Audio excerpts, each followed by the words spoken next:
My name is Clark. I am one of 3 people who can truthfully say they have time traveled. It is not what you think it's like. I'm not really certain how they selected us. I was working on my bachelor's degree at my state university when I was approached by the team. Project BTAOW33 is what they called it. No cool name like Project X or Project Alpha Time Warp or something along those lines. Just BTAOW33. Whatever that means. They approached me and asked if I'd like to take part in an experiment in exchange for my tuition being fully paid for. I only had a year left in school, but those 2 semesters were going to cost me $32,000. So, of course, I said yes. When I asked what this experiment was, they told me it was extremely secretive. I would be finding out details on the day of. Then, I could decide to back out if I didn't want to participate. About 6 weeks went by, and I was basically on call to be ready to go whenever they needed me. Finally, I got the call. I live in Atlanta, and the team had the 3 of us meet up in a parking deck about 20 minutes outside the city. Once there, we all got in one of those short school buses, and they took us out to the northern Georgian mountains. It was about a 2-hour drive, and we didn't really get much time to get to know each other. We were under strict rules not to reveal information about ourselves or to talk to each other on the bus ride over. The last couple of miles were on a rocky dirt road leading down a mountain. The bus parked in a small, maybe half-acre stretch of grass. The grass was freshly mowed, and I could tell by sight and smell.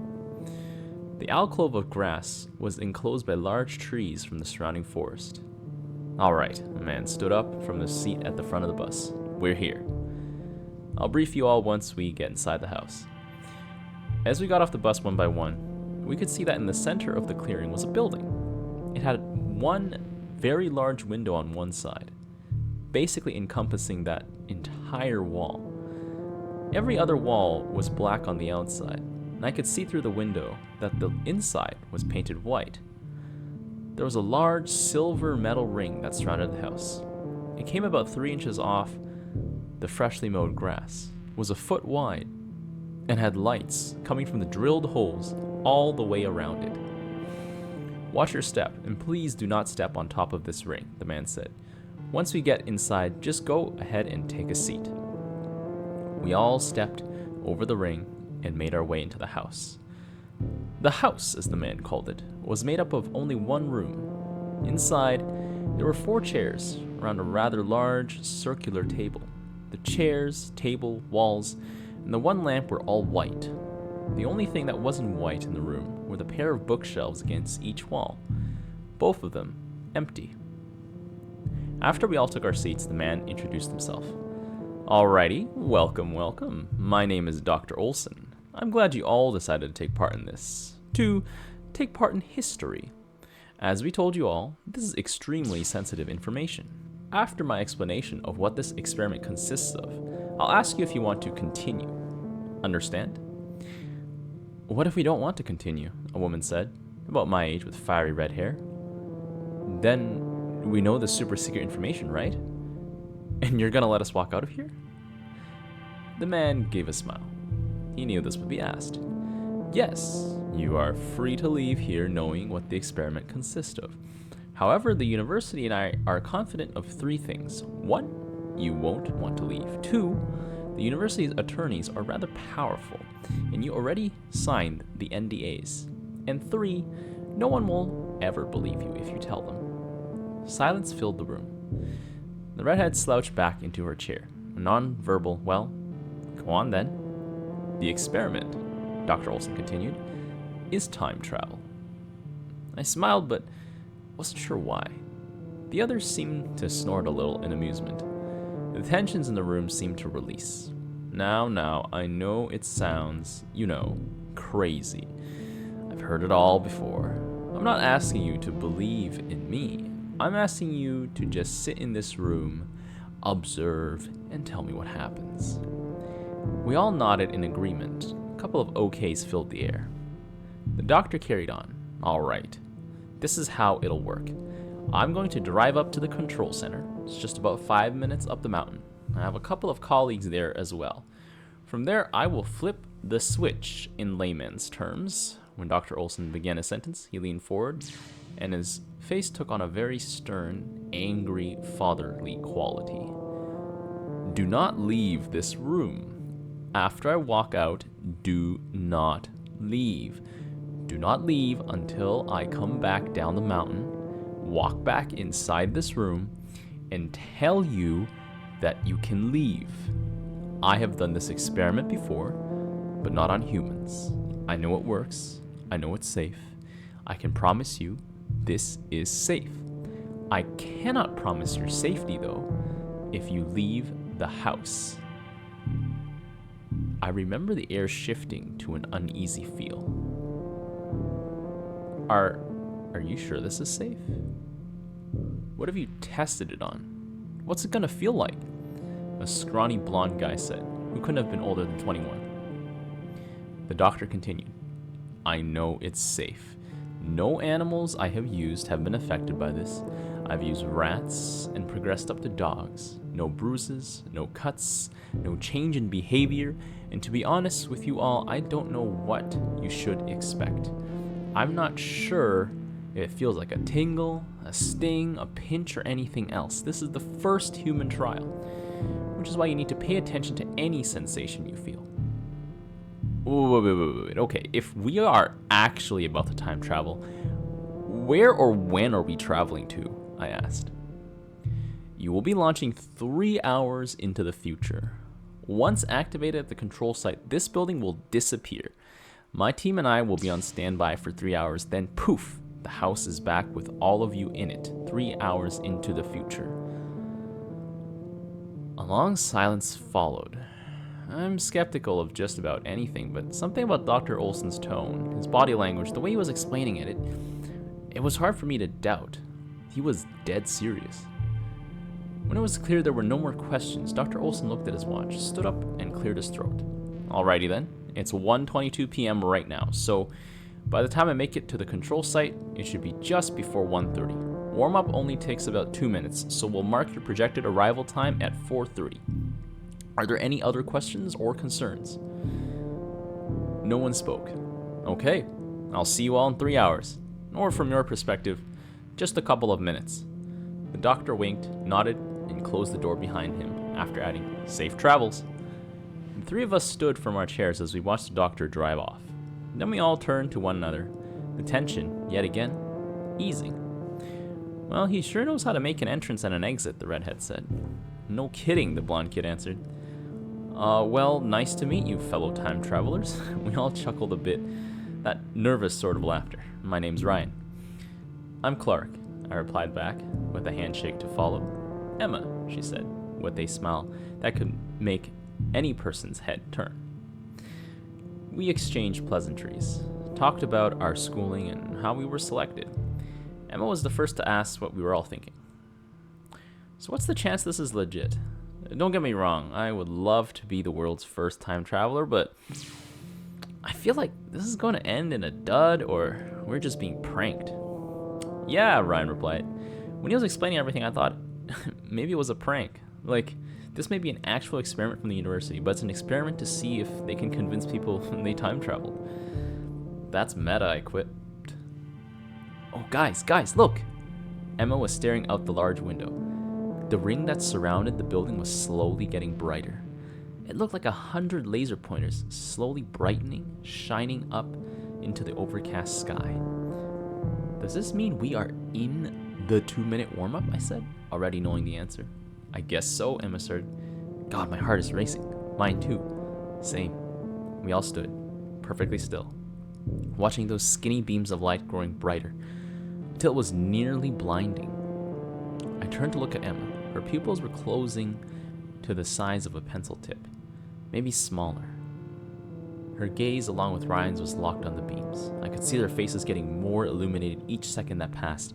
Second after second, it just kept getting brighter, brighter, and brighter, and brighter, until it was like we were being engulfed by the sun. And in less than a second, it was dark.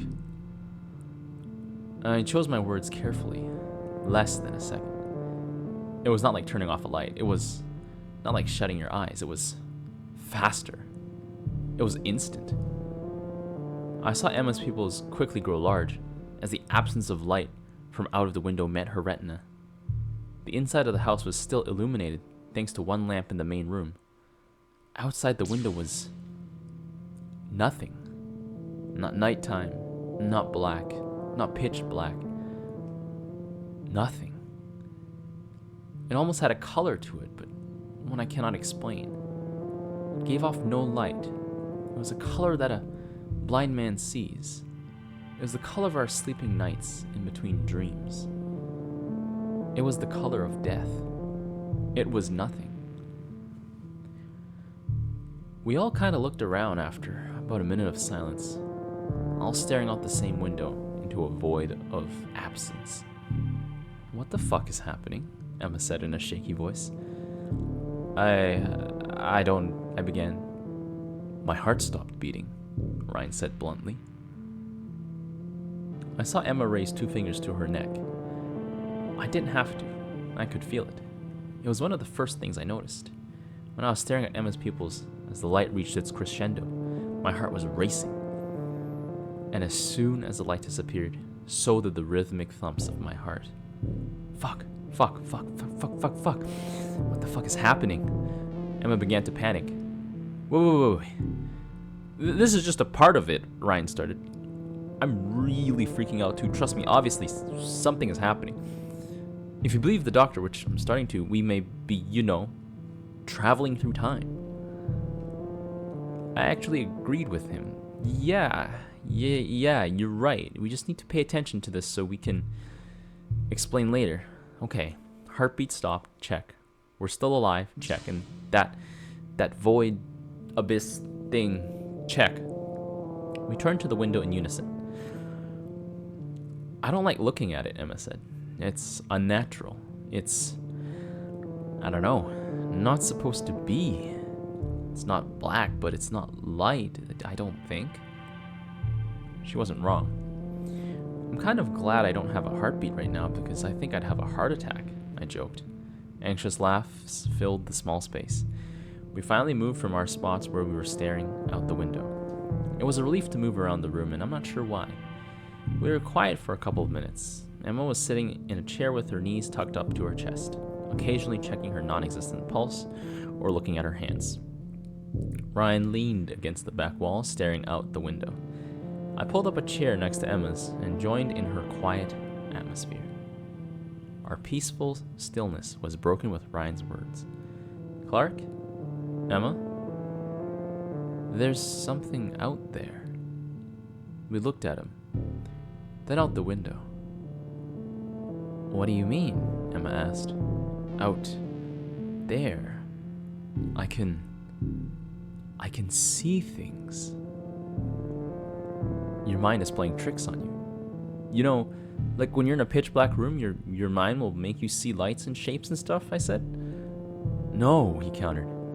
"It's there. Look out there. You can see, eh? I don't know how to describe it. Just look." Emma and I both turned our attention once again to the emptiness. It was still. It was quiet. It was unmoving, abnormal. Yet it felt like it was meant to be there, like it was a home, and we were its intruders. "I don't see anything," Emma said. "Me neither." Ryan continued to stare out, unflinching. Emma and I stayed at the table, fiddling with our fingers and nervously finger tapping. I'm not sure how much time had passed before the silence was broken. All I knew was it felt like a long time. Maybe an hour? Maybe 2? "Well, this is taking quite some time, isn't it?" Emma said. "Seriously, I feel like we've been in here for a couple of hours," I responded. "No," Ryan said. "Not even a second has passed." Emma and I glanced, looks of confusion, at each other. "What do you mean?" "Not even a second has passed," he repeated. His gaze was still locked on the void. "Time doesn't pass in here." when you look into it, you see no time has passed. No time will pass. When you look into it, it all makes sense. Emma and I looked at each other. At this time, it was less of confusion and more in terror. I spoke up. Come on, man, stop messing with us. He did not reply. He did not blink. Days passed, I think. Emma and I sat and talked a lot. We did not grow hungry, tired, or thirsty. We did not have to use the bathroom. We came to a few realizations. One was that there was no temperature in the room. It was an absence of any heat or coolness. Air was non-existent. After roughly 12 hours or so, we estimated, our bodies began to not breathe automatically. We didn't need oxygen. The other realization was about that void. Ryan had been staring into it for the entirety of our stay, save for the first couple of minutes. He has not moved. He has not blinked. Sometimes he mumbles something about time or the universe, but most of it is gibberish. Emma and I decided that maybe something is in there. We can't see it, but Ryan can, and it's driving him insane. We decided it's best not to look at it for too long. After weeks of being stuck in that room, Emma and I were growing increasingly restless. We started arguing about little things, and eventually stopped talking altogether. Sometimes I would hear her sob, trying to be quiet. I spent a lot of my time crying as well. No tears could come out, though. Emma and I ignored each other. Until, one day, Ryan simply stated loud and clear, "I'm going out." It was the first time Emma and I had even looked at each other in a couple of days. It was the first Ryan had spoken coherently in weeks. He did not look at us when he said it, and for some reason, neither of us protested. Maybe out of boredom, depression, or curiosity, we did not stop him. He walked over to the glass door and stood for a moment, never taking his eyes off the emptiness. He spoke to us, still facing the nothingness. "I'm going to learn its secrets, its power. I will become a god, and it welcomes me." He opened the door. He reached his hand out into the void. It looked like an optical illusion, exactly where the doorframe was. As soon as he broke through that plane, his hand disappeared. All I could see was his wrist with nothing attached. He brought his arm back inside the room. His hand was missing. There was exposed bone, flesh, and tissue, but he did not bleed. He did not scream. He smiled. Then he walked out into the void, looking like a ghost walking through a wall. Emma and I stared in horror. She ran over to me. We cried together for a while. She said 7 words to me, through thick sobs that chilled me to the bone. The first realization I've had since coming here. Are we going to be here forever?